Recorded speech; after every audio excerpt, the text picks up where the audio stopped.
Nani karibialo, catching honey party deal. Little sing sound not toy, low. ପାହାଡ଼ ସଙ୍ଗୀତର Bulbul Shrimati ପୋଖିଲା lake ତେପି Padmashri 2026।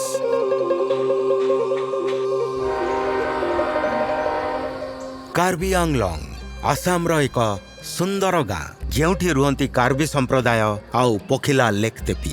ଯାଯାବର କଳାକାର ପରିବାରରେ ଜନ୍ମଗ୍ରହଣ କରିଥିବା ପୋଖିଲାଙ୍କୁ କାର୍ବି ସଙ୍ଗୀତ କେବଳ ଉତ୍ତରାଧିକାରୀ ଭାବରେ ମିଳିନଥିଲା, ବରଂ ସେ ଏହାକୁ ବଞ୍ଚିଥିଲେ। ପିଲାଦିନରୁ ହିଁ ତାଙ୍କର ଅସାଧାରଣ ପ୍ରତିଭା ଦୃଷ୍ଟି ଆକର୍ଷଣ କରୁଥିଲା। ସଙ୍ଗୀତର ଏ ପ୍ରକାରର ସ୍ୱରୂପ ସହିତ ତାଙ୍କର ଗଭୀର ସମ୍ପର୍କ ତାଙ୍କୁ ଅନୁଭବ କରାଇଲା ଯେ ଏହି ଐତିହ୍ୟ ସଙ୍କଟଗ୍ରସ୍ତ ଅବସ୍ଥାରେ।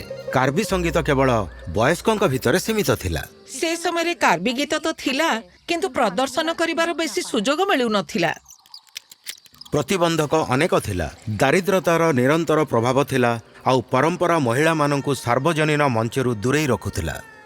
ବର୍ଷ ବର୍ଷ ଧରି ପୋଖିଲା ପୃଷ୍ଠଭୂମିରେ ରହିଲା, ମରଣଶୀଳ କଳାର ଏକ ନୀରବ ପ୍ରହରୀ ସାଜି। କିନ୍ତୁ ତାଙ୍କ ସ୍ୱର ଗୋଟିଏ କ୍ଷେତ୍ରରେ ସୀମିତ ରହିପାରିବା ଭଳି ନଥିଲା।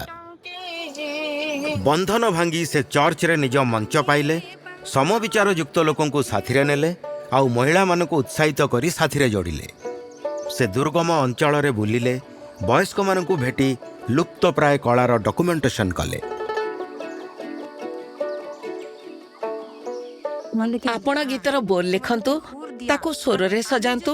ଆମେ ସବୁ ପ୍ରକାରରେ ସାହାଯ୍ୟ କରୁଥିଲୁ ଆଉ ଆମର ସାଙ୍ଗରେ ମ୍ୟୁଜିକ୍ ସୋସାଇଟି ମାଧ୍ୟମରେ ଆମେ ଏହି ଗୀତଗୁଡ଼ିକୁ ଉପସ୍ଥାପନ କଲୁ। ସ୍ଥାନୀୟ ଆକାଶବାଣୀ ପ୍ରସାରଣରୁ ନେଇକି ନିଜର ପ୍ରଥମ କ୍ୟାସେଟ୍ କଙ୍ଘନର ଦୁଃସାହସିକ ପ୍ରଯୋଜନା ପର୍ଯ୍ୟନ୍ତ ସେ କାର୍ବି ଆତ୍ମାକୁ ଜାତୀୟ ଗଠନରେ ବୁଣିବା ଆରମ୍ଭ କଲେ। ଗୁରୁତ୍ୱପୂର୍ଣ୍ଣ ମୋଡ଼ ସେବେ ଆସିଲା ଯେତେବେଳେ ସେ ଜୁବିନ ଗର୍ଗଙ୍କ ସହିତ ନିଜ କଳା ପ୍ରଦର୍ଶନ କଲେ। ଆଧୁନିକ ଉର୍ଜା ସହିତ ପ୍ରାଚୀନ ମନ୍ତ୍ରଗୁଡ଼ିକୁ ଉପସ୍ଥାପନ କରି ନୂତନ ପିଢ଼ିକୁ ଆକର୍ଷିତ କଲେ।